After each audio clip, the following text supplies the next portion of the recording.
नमस्कार दोस्तों, आपका अपना स्वागत है study with Neeraj sir. Current के वीडियो में डाला टॉप 10, टॉप 15, टॉप 20, टॉप 25 और उससे पहले मैंने एक हिंदी साहित्य का वीडियो डाला था। हिंदी साहित्य को मैंने स्टार्ट कर दिया है। हिंदी साहित्य का आज दूसरा पार्ट, आज दूसरा वीडियो आपको मिलेगा। ठीक, पहले पार्ट को आप कॉपी में लिख लेना, उसके बाद दूसरे पार्ट को लिखना, उसी के आगे कंटिन्यू करेंगे। ठीक, तो आइए आदिकाल से स्टार्ट करते हैं। शुरुआत से आदिकाल 1000 ईस्वी से 1350 ईस्वी तक इसका समय माना गया है। आदिकाल के प्रमुख हिंदी के ग्रंथ देख लो। यहां से एक क्वेश्चन आपको मिलेगा, एक क्वेश्चन मिलने की पूरी उम्मीद है। यहां से आपको एक क्वेश्चन मिलने की पूरी संभावना है, इसको आपको रटना है। ठीक, कैसे? पृथ्वीराज रासो की रचना चंद्रवादाई, देखो भीषणदेव रासो नरपतिनाल, परमाण रासो आलाखट, इधर के रचनाकार है, इधर की रचना है, ये रचना है, ये रचनाकार है।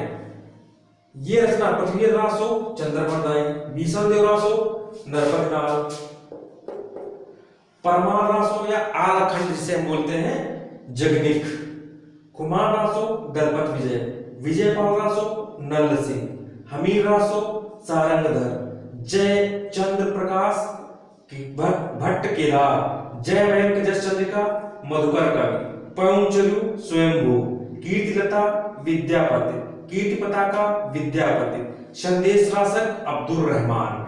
यहां से मैं आपको बता दूं, पृथ्वीराज रासो, भीषणदेव रासो, परमार रासो, कुमार रासो, ये बहुत इंपॉर्टेंट रचनाएं हैं। एक सेकेंड,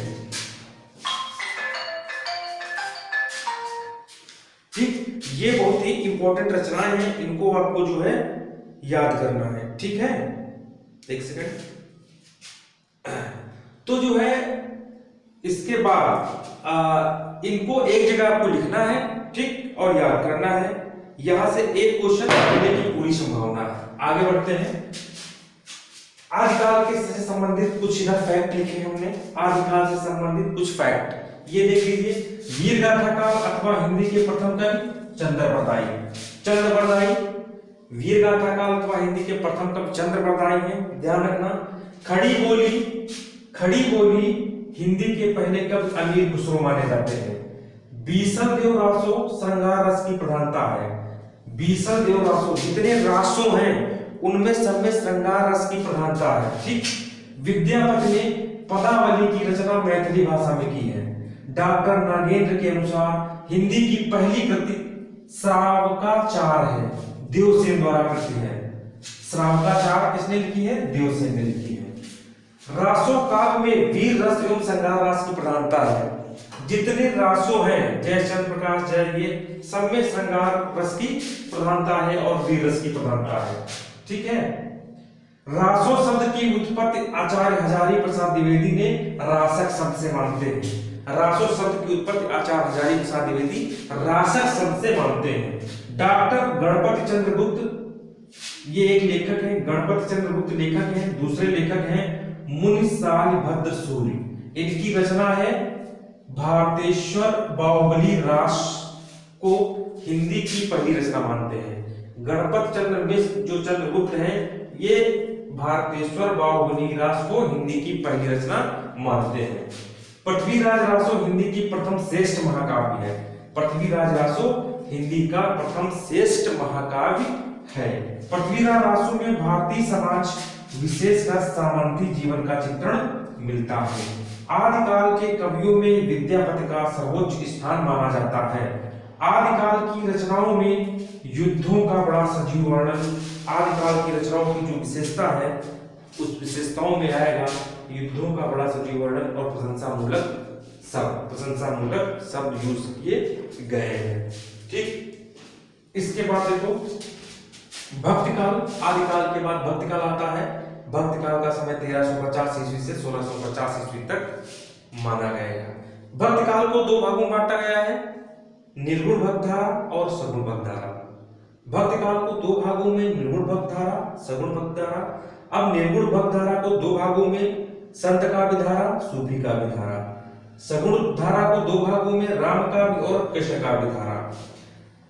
अगर जो पूछा गया निर्गुण भक्त धारा के कवि कौन है, निर्गुण भक्त धारा के कवि कौन है, तो आप लिखेंगे कबीरदास, रैदास, मानवदास, सुंदरदास, गुरु नानक देव, दादू दयाल। और अगर ये पूछा जाए संत काव्य धारा के प्रमुख कवि कौन है, तो आप लिखेंगे कबीरदास, रैदास। जैसे क्वेश्चन है वैसे आपको आंसर लिखना है। तो निर्गुण भक्त धारा के कवि कौन से हैं? देखो, निर्गुण भक्त धारा के कवि आएंगे आपके संत काव्य धारा के, और जो है सूफी काव्य धारा के कवि जो है पूछे जाएंगे। ठीक, तो संत काव्य धारा, ठीक है, संत काव्य धारा के जो प्रमुख कवि हैं वो कबीरदास, रैदास, मलुकदास, सुंदरदास, गुरु नानक देव और दादू दयाल। ठीक, अब सूफी काव्य धारा, निर्गुण भक्त धारा को दो भागों में बांटा गया, संत काव्य, सूफी काव्य, और संत काव्य धारा के प्रमुख कवि, ठीक, ये हैं। ठीक, ओके। अब संत काव्य धारा के कवि ये माने गए हैं, अब सूफी काव्य धारा के कवि देखिए। ठीक, देखो कबीर, इसमें कबीर जो है मुख्य कवि है। संत काव्य धारा में कबीर को मुख्य कवि माना गया है। अब कबीर की रचनाएं, पहले कबीर के गुरु का नाम रामानंद, रचनाएं साकी समद रवैनी का संकलन है जिसे हम बीजक कहते हैं। ठीक, बीजक मुख्य रचना है कबीर की आती है। कबीर की भाषा को सदुक्कड़ी व पंचमेल खिचड़ी कहा जाता है। आचार्य हजारी प्रसाद द्विवेदी के अनुसार कबीर वाणी के डिक्टेटर थे, कबीर वाणी के डिक्टेटर थे और भाषा पर उनकी अच्छी पकड़ थी।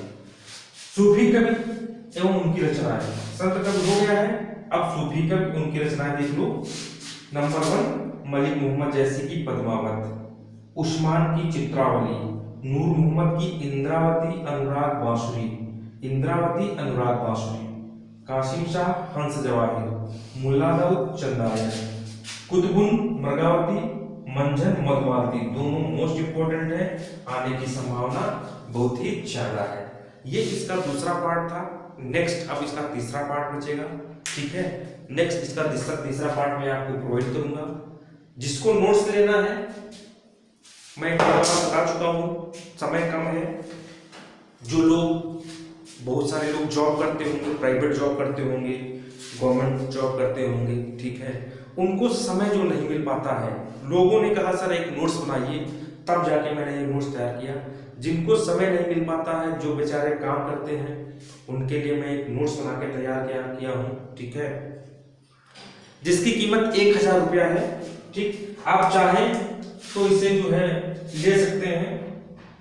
ठीक है, आपको कॉल करना पड़ेगा 73 79 82 33 68 या 76 52 060 485, इन दोनों पे आपको कॉल करना होगा और आपको जो है नोट्स आप तक पहुंचा दिया जाएगा। ठीक, नमस्कार, धन्यवाद।